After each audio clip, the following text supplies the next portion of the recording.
An uneasy Friday night for Indian supporters, an inconsequential game. However, India didn't quite turn up. Bangladesh win this match, end their Asia Cup campaign. India get a hiccup before that big final on Sunday. This is how it turned out.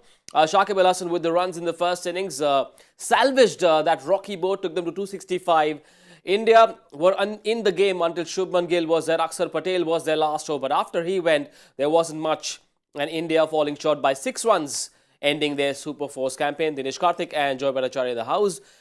Safe to say that India perhaps weren't hungry enough. Yes, you get the feeling with the way things have progressed today. They probably weren't at their best. They played a team where they made 5 changes. So a lot of players who haven't been playing for some time were part of the 11, and you can see rustiness coming through. But it was a really tough pitch to bat on, especially for the first 40-42 overs. It wasn't easy to rotate. It was hard work there. Bangladesh just seemed a lot more switched on, and every time they were under the pump, someone put their hand up. The youngster on his debut bowled really well, Shakib showing his experience. Somehow just felt that Bangladesh were the only intense side on the field today.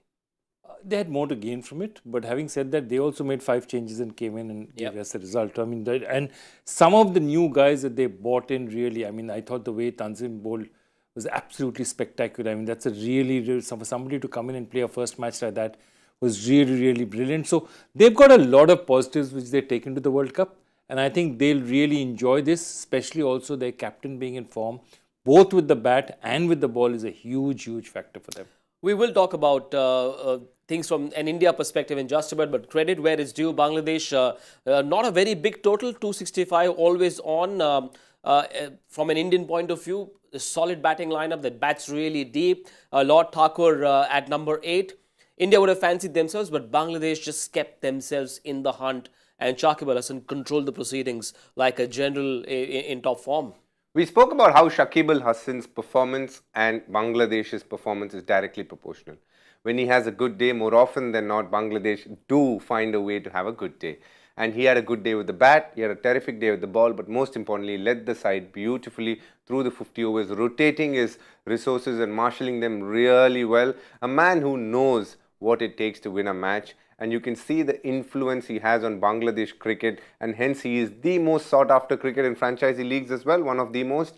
And the fact that he adds a lot of value as a leader to Bangladesh shows that for Bangladesh to have a good game or a good World Cup, that man right in the middle of things has to have a good one. He seems to have a sense of the occasion. He knew there were 5 changes, lots of youngsters coming in, and he had to step up, and so he did.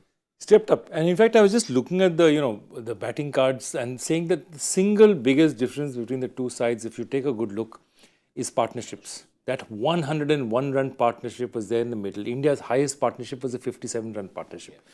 Very interesting. If you see them, they had this bad start, solid in the middle, and then they got some very useful runs at the back end as well. Yep. So if you see what they did, the India partnerships you see out there, the interesting thing is we had all partnerships had starts. 15 run, 57 run, 20 runs, 45 run, 31 run. All these partnerships had a little bit going, but they just, all of them fell prey to the run rate. Each and every one of those partnerships, you have a situation where at some point in time they said, okay, the run rate's creeping up on us. We need to sort of put up our hands and try and do something. And every time that happened, they lost a wicket and lost momentum again. And the spinners just kept asking questions, and eventually they got the reward for it. They were always going to be the threat on this pitch because slow, with odd one coming back in sharply, some turning it, they were going to be hard work. And they had 3 good spinners, in fact 4 good spinners, 2 left-armers, 2 off-spinners, finger spinners on these kind of pitches which aid spin, and the odd one going through. We've seen what Akshar Patel did against England the last time they had toured. It's very hard to play those kind of bowlers, and the Pakistan and the Bangladeshi bowlers were on top of the game. Didn't give anything easy, and some good efforts through the middle. Also from the fast bowling department, Mustafizur and Tanzim looked very, very good in their spell. Mustafizur especially in the back end of the innings, and Tanzim at the start was really good.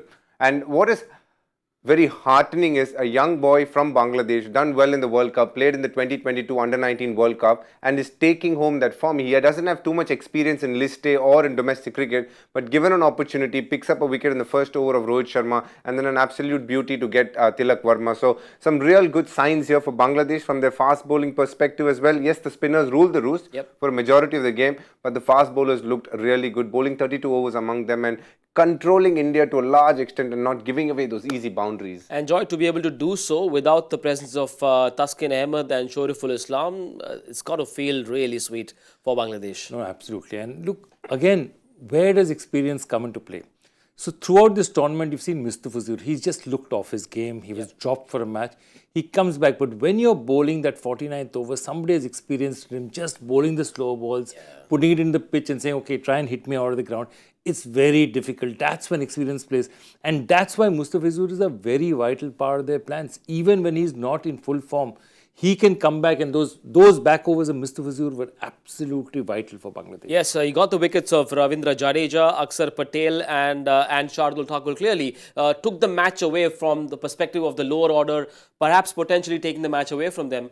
But there's one thing that he does, which I suppose no other bowler on the planet does, at least in international cricket, to be able to bowl that slower ball like this. He's got a very supple wrist. What Tanzim has is the back of the hand, which he delivers this way, whereas what Mustafizur has is a lot of suppleness in his wrist, so he is able to use his wrist to bowl the slow one in a natural action, but it's very hard to pick because of how flexible and supple his wrists are. He's able to impart revolutions, and that's why when he did so well for Sunrisers, he was the bowler to go after and lose wickets, because you had to go after him because Bhuvneshwar on the other end bowling really well, and they controlled the latter end for them and literally won them that IPL. And you can see when Mustafizur is in good form, his slow one always comes out good. When he's going for runs, which you can 99 out of 100 times, his slow one isn't coming out of his hand really well. That's been his biggest learning curve, to try and be consistent with the slow one as much as possible. Tanzim Hassan, Shakib, have we seen the future of Bangladesh's pace bowling?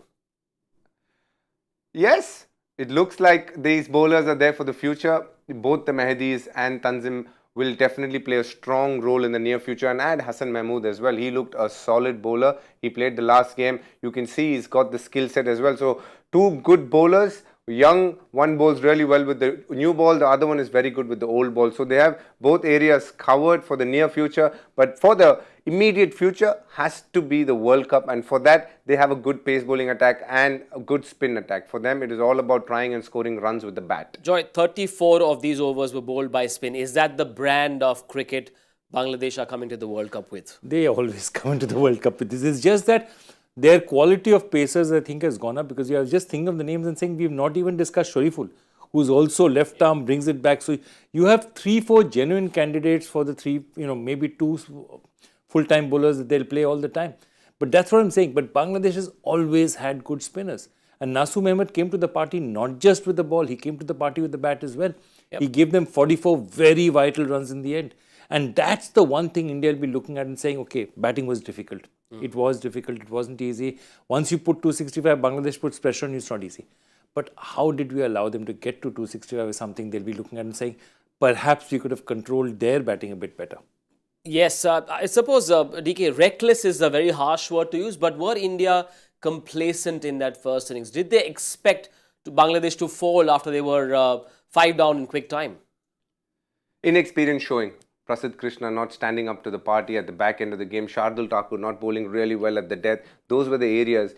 Definitely that last wicket partnership, rather the 8th wicket partnership, which lasted 5-6 overs, changed the course of how this match was going to be played. They could have easily been restricted to 230, 235. Tops 240, but they gave 25 runs extra, and that was what was the par score, 240. To give 265 means you need to bat out of your skin, which Shubman Gill tried for a large part of India's batting, but couldn't muster to stay there right up to the end when he had to go for those big shots. It was only a matter of time before he played one false shot, because on slow pitches, it's not hard to hit boundaries. Rather, it's very hard to hit boundaries. What is Surya Kumar Yadav's relationship with that sweep shot? Was it a premeditated template that he came out to bat with?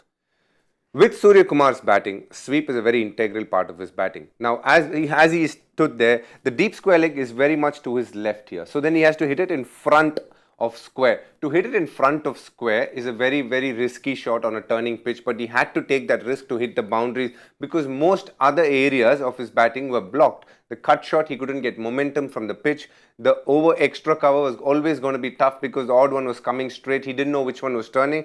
That's why batting through the middle was very, very hard. He tried a shot which was a percentage shot by his batting, looking to clear mid-wicket. But when you're trying to do that, if you miss the line of the ball, there's always a chance of top edge or bowled. And today he got bowled. I will not blame Surya Kumar because at that stage as a middle order batsman, you have to take chances to ease the pressure on Shubman Gill. And he is somebody who likes to keep batting at a very high strike rate. Today he's batted 33 balls before he got out in the 34th ball, which tells me that he was trying but couldn't get the boundaries. And the couple of boundaries that he managed to get were with the sweep shot as well. So he trusted it. It's just that when you get out, it never looks that good. You know, I often love reading Cricbuzz's text commentary, and the word that team used to describe Jadeja's dismissal was total brain melt. What was that shot from Ravindra Jadeja? No, again, he had to go and he had to take chances. Yep. And again, when we are talking about a situation, when you're in a situation where you're not being able to get it, and 12 balls he's played, he's not getting runs, he had to do something to change the pace of the game. And after that, you see, all the other batsmen were saying that Shubman Gill has to bat deep. So what happens is when the set batsman, you don't want that set batsman to get out and take chances. So chances have to be taken at the other end.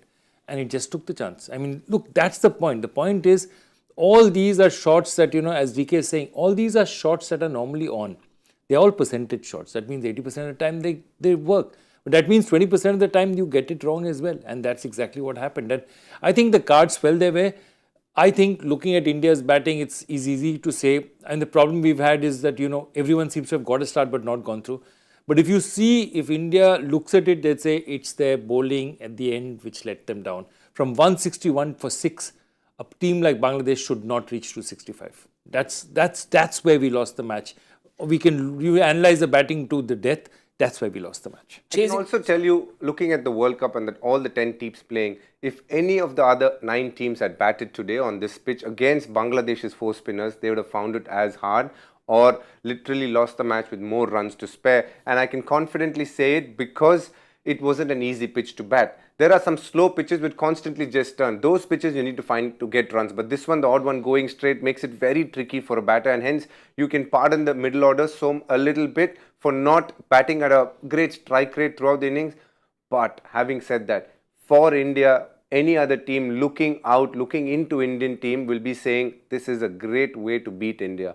Control the middle through a lot of left arm spin, and that gives us the best chance because even today was another example where on a slow pitch left armers ruled the roost. Shubman Gill was the only man who had the answers on this pitch. He sort of figured a template on how to bat. Lasted 133 deliveries, hit the 400 of the year in one-day cricket, 5th of his career. Those 400s include a double 100 as well. Harsha Bhogle tweeted about this innings and said the way it finished is the reason why he's still work in progress. To take chances was going to happen at that point of stage in his batting. You've reached a stage where you need to hit a boundary or two, and to target the off spinner was the right thing to do. Looking back, considering he got a 6 the previous ball, this was not a ball that was in the slot for him, but he's still committed to play that shot, just looking at the length of the ball. When he goes back, he'll review it and say, did I play the ball on length or I should have waited for something more on the stumps? That's where he made the mistake tactically. But up till then, he was constantly taking risks. He got away a few times. There was one ball of Shakib where he was completely beaten in the flight but still went through with the shot and hit it for 6, which tells me his hands are coming through really nicely, which is a good sign for Shubman Gill and Team India. Throughout the innings, he looked very in control. He was rotating strike pretty well. So I would be very happy with how Shubman Gill played. Yes, he would have ideally liked to finish it, but I won't consider it a bad shot. It's just that in these kind of pitches, to play those shots and execute it consistently was always going to be a challenge. On the art of finishing, though, he can very well be an understudy to the best finisher on the planet who bats alongside him, Mr. Virat Kohli. Absolutely. I mean, you're looking at a team that hasn't got Virat Kohli. Yeah. Okay, remember that we are missing 5 first team players. So yeah, read as much as you want to. There are certain weaknesses that we have shown. But remember, even with losing all those players, we still lost by 6 runs to a very good Bangladesh team effort. So look, it's not all doom and gloom. Yes, there are some weaknesses which you're looking at, and those were common even before this lineup changes happened. And that's like Are our left-arm spinners giving us enough in the middle? Are we managing to sort of stop runs between that overs 35 to 50? Are we allowing teams to get away after bad starts? Bumrah is giving us wickets. Are we managing to then squeeze them after that? All those are questions that we have to ask ourselves. Every network or any organization that does cricket content, typically at the end of the year or in mid-December, looks back at the high points of the year or the highlights of the year. And Shubman Gill is already, with his performance so far in the first 9 months, said, I am surely on that list. 1,000+ runs in the year 2023. Look at that average, 68.33. Clearly, hunger is such an integral part of this man's makeup. He's been an outstanding player this year in all three formats, Test, ODI and T20. He's done really well for himself. He's become a household name, a consistent part of the 11, which was his biggest challenge at the start of the year. There were already questions whether he could play all three formats, and I think he's answered it comprehensively. For him, now he's stepped up that part. He needs to just step up one more where he starts winning matches a la Virat Kohli and Rohit Sharma over the years, and he has the potential to do that. We've seen that in IPL, and he will definitely win a lot of games for India, but it augurs really well with the temperament he's showing in different pitches. Yes, West Indies was a tough series for him, but here again on a pitch which was similar to West Indies, slow and turning, has shown the skill to do well in these pitches, which is a good sign for the Indian future. Joy, fans need to look at wins and losses in the right perspective. Now, this loss will perhaps make a few fans worry that we're not able to finish games even when we bat deep. We have Shardul Thakur at number 8 and yet we're not able to finish. Is that enough of a reason to worry, or can this loss be looked at as a one-off because come the final you can expect the team to be in a different zone mentally? I think we haven't managed to finish quite a few matches with the ball firstly, and we haven't really, our lower order has not come into question right now. Actually today, if you see, that this team is batting deeper than the Indian team normally bats. Yep. Because normally we'll not have Akshar and Shardul playing together. You'll have Siraj playing in one of those roles. Bumrah and Siraj comes in, so Shami goes out. So you had an extra bowling all-rounder in that sense today, and you still couldn't complete it. But that's a large part because of the way Bangladesh bowled and the conditions and the amount of runs we allowed Bangladesh to get. Again, I go back to that. You allow them that many runs on this kind of a pitch, you're asking for trouble. The one area where Team India will be a little bit concerned is both the left-arm spinners for different reasons. Akshar Patel for his bowling. On this pitch, he hasn't produced enough venom that he is capable of in both the matches that he's played. Ravindra Jadeja for his batting. For some time now, he's been phenomenal in Test cricket. Yeah. Very, very effective, very, very trustworthy. But in the white ball formats, he hasn't been at his best with his batting, and he's a key player. Whenever he's done well for India, take the 2013 Champions Trophy, take any tournament that India has done well, he has been a very critical performer, and he needs to step up with the bat. In case the odd game he doesn't have a great game with the ball, India can still manage, but if he is not scoring runs with the bat, it could be an issue for Team India. What did Rohit Sharma say about this loss at the end of this game? Here's a quote from the presentation ceremony. He's talking about how they wanted to give some game time to the guys, keeping the bigger picture in mind, not compromising on how we wanted to play this game, get in some players who are likely to play in the World Cup. The objective is clear. What do you make of this as a reason for the loss? The reason for the loss was they weren't up for it. They were beaten on a pitch which doesn't suit their kind of batting, and in many ways the biggest reason for them struggling today is how they bowled the last 5 overs, where they were ineffective to pick up wickets when they could easily steamroll them. That is the reason. The fact that everything else around it is very understandable. They played 5 new guys in the 11. They've given an opportunity. Some are not even part of the World Cup team, still giving them opportunity, keeping the bigger picture in mind, which is very good. For me, that is completely okay. The intensity on the field was not up to the mark. But let's bear in mind, they've played 3 days on the bounce before this, just a day break. They've come back here, so they'll get time to refresh, recuperate, and I'm very confident India will put up a stunning display come the Sunday, which is the final against Sri Lanka. The big final of the Asia Cup. It is the 2 most successful sides in the history of the Asia Cup. India 7 titles, Sri Lanka 6 titles. They will be into this big title clash on Sunday, the 17th of September in Colombo. India looking back at this game, perhaps, Joy, you reckon they will be worried or a touch anxious going into this final? Or I don't think so at all. And again, the great thing about it is that, when you have games just 48 hours away, you don't have too much time to brood about it. They'll go have a good night's sleep, go and maybe the good players may not even net tomorrow. The reserves might net tomorrow. The guys who haven't had a bat might have a bit of a bat tomorrow. And then they'll walk in the day after. So I don't see any. This is a very experienced India side. They're very experienced senior players like Virat, like, the captain Rohit himself. I don't think they'll be overnight stressing over this loss. They'll say, okay, this is a game. We had to play this game. It was one of those games. It happened. Now let's move on. I don't worry about that. That's not our worry. Expect 5 more changes, and when the ingredients change, the dish, the taste and the flavor changes, right? India obviously will make all the changes back to what the same team that they played last time against Sri Lanka. India's biggest challenge will actually be something that's not too much in their control. You get the feeling that this is a win the toss, bat first kind of pitches. So I think the toss is going to play a crucial factor. If India bat first, I think they'll steamroll Sri Lanka in many ways in the final. But if India bat second, that is when it will be a big challenge considering the amount of spinners Sri Lanka have got. But they've got one problem in Theekshana. We don't know where he stands yet. They might play Dasun, the other leg spinner. Dushan Hemanta. Dushan Hemanta. We'll come back to Sri Lanka in just a bit. But Joy, for you, swap back the same 5, or would you do something else for the final? Interesting. The only question that I have in my mind is who goes out. In my mind, I really feel Axar comes in instead of Shardul. All the other changes remain the same. So I say Jasprit, Kumra, Kuldeep and Siraj play, but I feel Axar loses his place. Shardul loses his place, Axar stays. And I think the rest just swap over. All the rest are easy. Virat Kohli comes in. Obviously, the rest of the batting order is sorted. Hardik Pandya comes in. The rest of it is all sorted. Shreyas Iyer hasn't played for a while now. That back spasm has gone on for a long time. We still don't have any official news on what's happening. Should we be worried?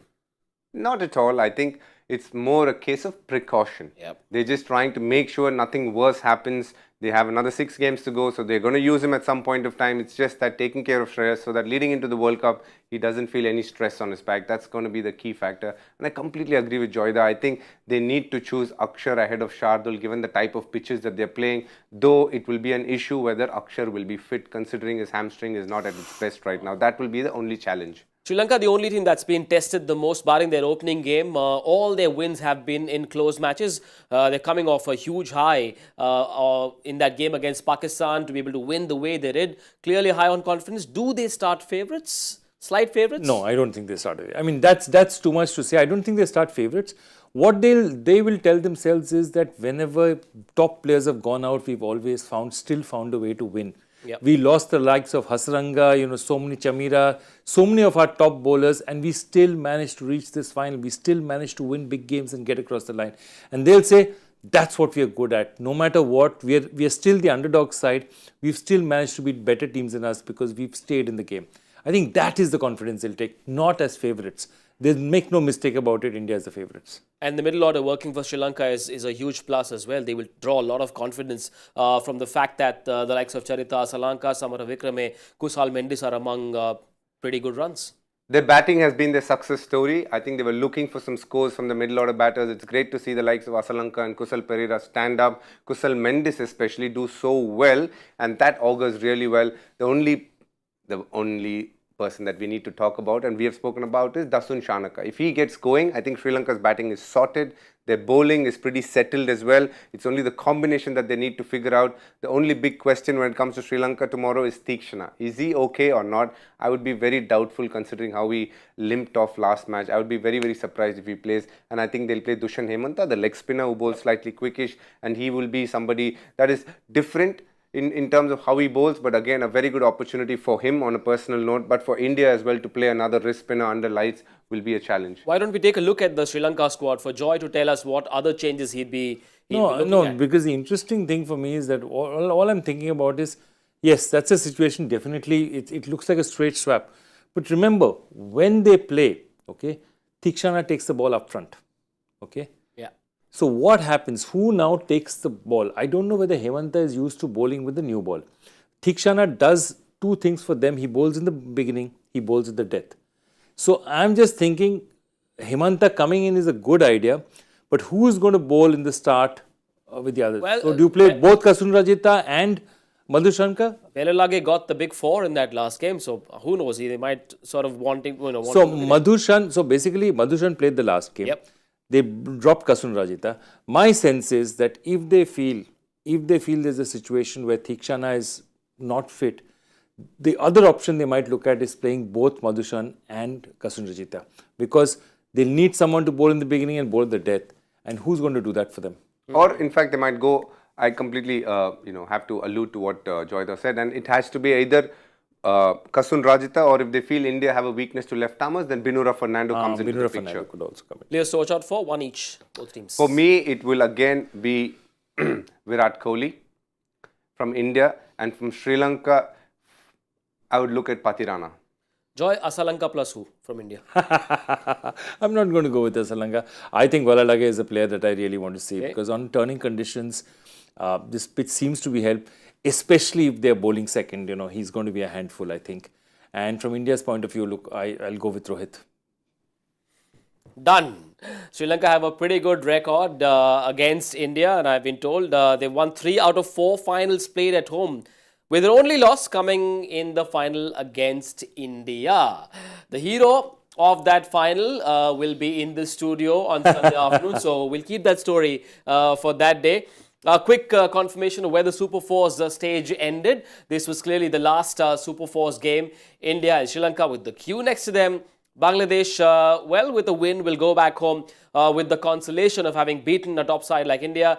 Pakistan will still be perhaps licking their wounds from that last loss in a tournament where they were the designated hosts. So that's how it all ended. India and Sri Lanka will lock horns in that battle royale. Is it a battle royale? It is a battle. It is a battle royale, which will be played on Sunday. But before you guys go and catch some sleep, joy factor. Okay, here's a question coming up now. Father was a test cricketer and a talented footballer, but was not allowed to play for his country in the 56 Olympics because he was a professional cricketer. His son, of course, played over 100 tests. Okay, name both. And, his father is actually better known as a manager, the first real professional manager in cricket. The man's Mickey Stewart. His son, of course, is Alex Stewart, who was one of the greatest cricketers for England. He's probably, I think he's the highest scorer of any team, test scorer in the 90s, Alex Stewart, and played a lot of cricket for England. Who got it right? I got a lot of tweets with the wrongest possible answer. Who's this? Is this some political alliance? FCPUI? Yeah, no, it's football club. And then I don't know where it goes. Professionals, United, India, something. Okay. Elon Musk needs to sort this out. We need to sort out our sleep cycles. So we're off for a change. The rain didn't come today and may it stay away. On Sunday, it is 11:32 in the night. We have an off day. Rest, recuperate, think of a cracking show for all of you. We'll be back with Mr. Bogle in the house. Joy takes a break, but Joy Factor will still be on the show. He will send us a few questions to pick from. Gaurav Kapoor will be downstairs with Zahir Khan and Partha Patel with Cricbuzz live in Hindi. We're done. It's a wrap. Good night.